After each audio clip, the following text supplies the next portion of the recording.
तो exercise 3rd के question number 6 तक कंप्लीट हो चुके हैं। आज की क्लास में क्वेश्चन नंबर 7 से स्टार्ट करेंगे। तो क्वेश्चन नंबर 7 है, complete each one of the following magic squares by supplying the missing numbers.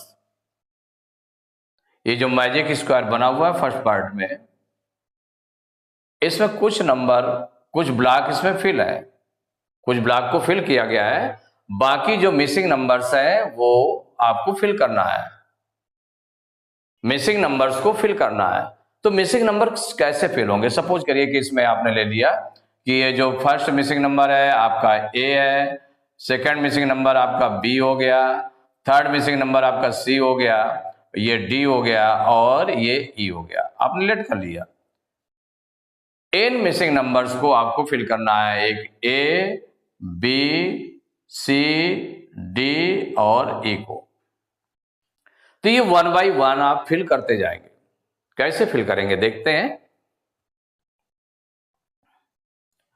तो यहां जो आपका गिवन है, और इसमें मैजिक स्क्वायर्स में रहता क्या है कि मैजिक स्क्वायर्स में कोई भी रो, माने कोई भी रो ले लें। तो रो आपकी ये देखिए, ये फर्स्ट रो है, ये सेकंड रो है, थर्ड रो है। कॉलम ये है, फर्स्ट कॉलम, सेकंड कॉलम और थर्ड कॉलम। तो 3 कॉलम्स हैं, 3 रो है। तो इसमें किसी भी कॉलम्स या किसी रो को अगर हम ऐड करते हैं तो उसमें जितना एक रो का को प्लस करने पर रहेगा, सेम उतना ही हर रो का ऐड करने पर सम उतना ही आएगा। और चाहे कॉलम को ऐड करेंगे तो वो भी उतना ही आएगा, जितना रो का सम आएगा उतना ही कॉलम का भी सम आएगा। और जो इसमें क्रॉस, जो आपके क्रॉस हैं इस तरह से कॉर्नर से कॉर्नर तक, इनको भी अगर हम प्लस करें तो उतना ही आएगा जितना रो का सम आएगा। तो यहां पर देख रहे हैं कौन सा कंप्लीट है, क्या कंप्लीट है। इसमें कोई रो तो कंप्लीट है नहीं, रो कंप्लीट है नहीं, रो आपकी कंप्लीट नहीं है। क्या कंप्लीट है इसमें? इसमें आपका एक कॉर्नर से कॉर्नर तक, ये माने क्रॉस, ये कंप्लीट है आपका। तो इनको हम सम निकाल दें। ये फर्स्ट क्रॉस हो जाएगा और ये सेकंड क्रॉस हो जाएगा।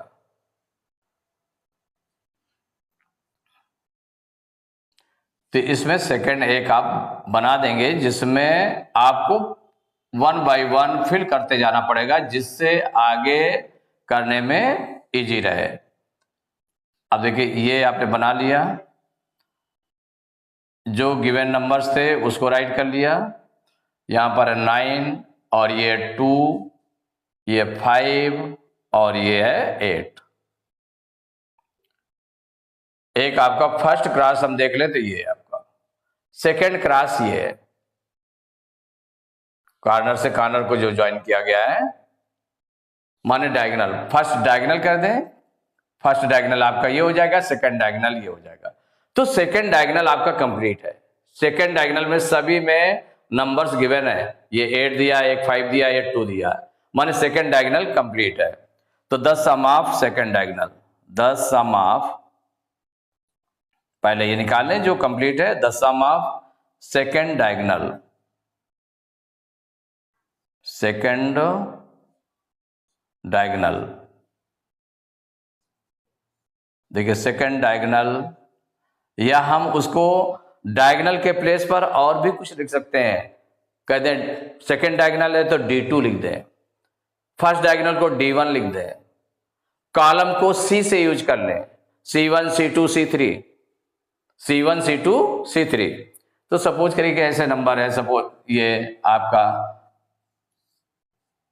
ये आपने बना लिया इस तरह से है, और इसमें हो गया ये R1 हो गया, ये R2 हो गया, सेकंड रो हो गई, ये थर्ड रो हो गई, R3 हो गई, और ये C1 हो गया कॉलम, ये C2 कॉलम हो गया और ये C3 कॉलम हो गया।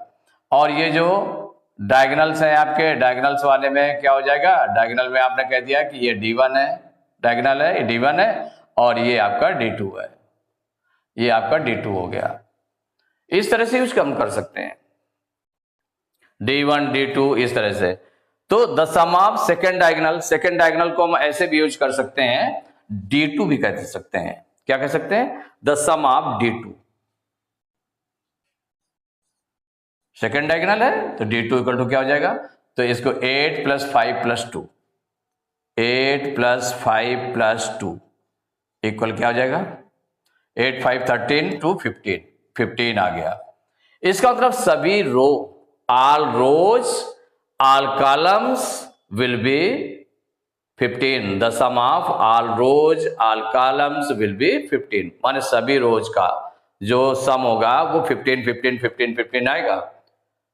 माने फर्स्ट रो को अगर हम कहते हैं तो इसका भी 15 होगा सम, इसका भी 15 होगा, सेकंड कॉलम का, थर्ड कॉलम का भी 15 होगा, फर्स्ट रो का सम जो है 15 होगा, सेकंड रो का सम 15 होगा और थर्ड रो का क्या हो जाएगा? सम 15 होगा। तो सभी का 15 15 आ गया। तो ये आपको एक चीज मिल गई 15। अब तो जब 15 मिल गए तो ये आपका फर्स्ट चीज निकल आई। अब सेकंड देखें आप, माने 1 बाय 1 करके निकालते जाएंगे इसमें। तो यहां से ये चीज मिली। अब आपने ये फर्स्ट स्टार्ट किया किसके लिए?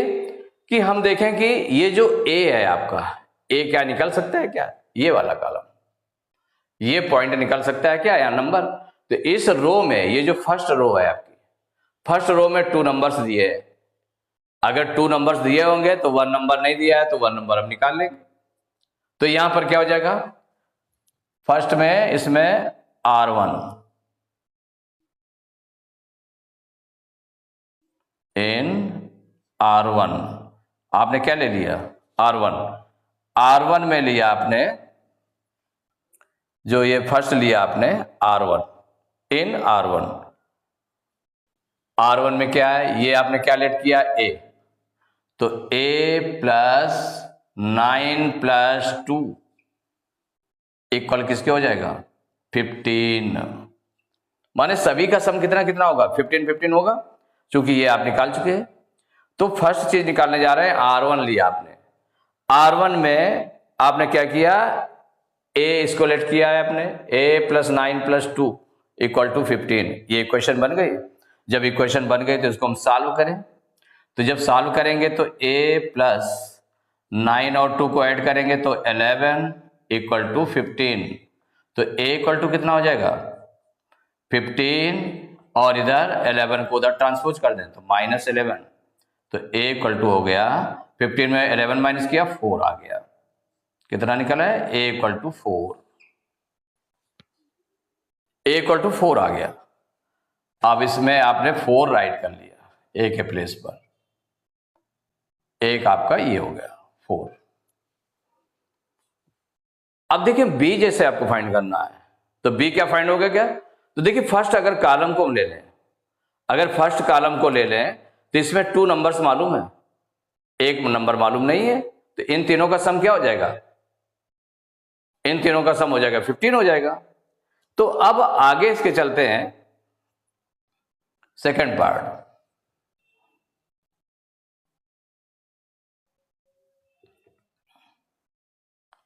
इन C1, भाई C1 ले रहे हैं हम। देखिए C1 में आपका क्या रहेगा? C1 में 4 प्लस 4 मालूम हो गया, +8 प्लस यहां पर क्या लेट किया आपने? B = 15। तो 4 क्या चीज है? 4 और 8 कितना हो जाएगा? 12 हो जाएगा। 4 और 8 को ऐड कर लिया, 12 + B = 15। तो B = कितना हो जाएगा? 12 को उधर ट्रांसपोज करेंगे तो माइनस में चला जाएगा, तो 15 - 12। तो B = हो जाएगा 15 में 12 माइनस किया 3 आ गया। B की वैल्यू कितनी आ गई? 3 आ गई। B के प्लेस पर आपने 3 लिख दिया। अब आपको C फाइंड करना है। देखिए C आपका यहां पर है। कहां पर है? ये फाइंड करना है। तो इस रो में देखें, सेकंड रो में 2 नंबर्स मालूम है, थर्ड मालूम नहीं है। तो अब हम सेकंड रो लें। तो थर्ड देखिए आपने लिया कौन सा? इन R2 सेकंड रो ले रहे हैं। सेकंड रो में क्या हो जाएगा? 3 + 5 + C = 15। तो 3 और 5 को ऐड करेंगे तो 8 प्लस सी इक्वल टू 15, तो सी इक्वल टू हो जाएगा 15 माइनस 8, तो सी इक्वल टू 15 में 8 माइनस करेंगे 7। ये आपका हो गया सी इक्वल टू 7। सी आपने फिल कर दिया, ये 7 हो गया। और इधर क्या फिल किया था आपने? 3। ये 3 नंबर्स फिल हो गए। अब आपको डी फाइंड करना है। तो डी फाइंड करने के लिए देखिए, अब ये जो सेकंड कॉलम है आपका, सेकंड कॉलम में 2 नंबर्स मालूम है, थर्ड मालूम नहीं है, तो इसको हम ले लेते हैं। तो फोर्थ वाला निकालने के लिए तो इन C2, सेकंड कॉलम का मतलब हो गया C2। C2 में लिया आपने, तो C2 में देखें 9 आपको मालूम है, प्लस 5 है, 2 नंबर्स मालूम है, और ये नंबर है आपका डी आपने लेट किया है इक्वल टू 15, क्योंकि सभी का सम 15 आएगा। Each row, each column and each diagonals, इनका जो सम आएगा वो 15 आएगा। तो 9 5 14 प्लस डी इक्वल टू 15। तो डी इक्वल टू कितना हो जाएगा? 14 को उधर ट्रांसपोज करेंगे तो माइनस में चला जाएगा, तो 15 माइनस 14, तो डी इक्वल टू हो गया 1। डी कितना आ गया? 1 आ गया। तो 1 कहां? डी के प्लेस पर फिल कर देंगे 1। अब इसके बाद ई फाइंड करना है आपको। क्या फाइंड करना है? ई। तो नेक्स्ट ले लें फिफ्थ पार्ट। फिफ्थ पार्ट में अब यहां पर देखें, क्योंकि इसीलिए फिल किया जा रहा है कि जिससे आपको मालूम हो कि हमें जो फाइंड करना है कैसे हम फाइंड करेंगे। तो यहां फाइंड करने के लिए ये आपका ई है। ये देख लें, अगर R3 ले लें तो भी निकल आएगा, C3 ले लें तो भी निकल आएगा। R3 ले लेते हैं इन R3, माने थर्ड रो में आप ले लें। तो थर्ड रो में देखें तो 8 plus 1 plus E equal to 15, तो 8 1 हो गया 9 प्लस E इक्वल टू 15, तो E इक्वल टू 15, इसको ट्रांसपोज करेंगे -9, तो E इक्वल टू हो गया 15 में 9 माइनस किया 6 आ गया। कितना आ गया? 6। ये आपने 6 फिल कर दिया। अब आप देख लें, तो यही जो फिल करना था मिसिंग नंबर्स को आपने फिल कर दिया, यही आपका आंसर हो गया पूरा। आपने कैसे कैसे किया? अगर इनको आपको चेक करना है तो चेक करके देख सकते हैं। इस रो को प्लस करें तो 4 9 13 2 15 आ रहा है। इसको चेक करें 3 5 8 7 15 की 15 हो गया। 8 1 9 6 15। अगर कॉलम को देखें तो 4 3 7 8 15, 9 5 14 1 15, 2 7 9 6 15। अगर हम इसको डायगोनल को चेक करें तो 4 प्लस 5 प्लस 6, 4 5 9 6 15 हो जाएगा, और ये आपका 15 आ रहा है। तो इस तरह से आपको 1 बाई 1 5 आपको करने थे, तो 5 स्टेप आप चले, 5 स्टेप से ये निकाल दिया आपने। तो exercise third week question number 7 के फर्स्ट पार्ट तक कंप्लीट हो चुका है। नेक्स्ट क्लास में क्वेश्चन नंबर 7 के सेकंड पार्ट से स्टार्ट करेंगे।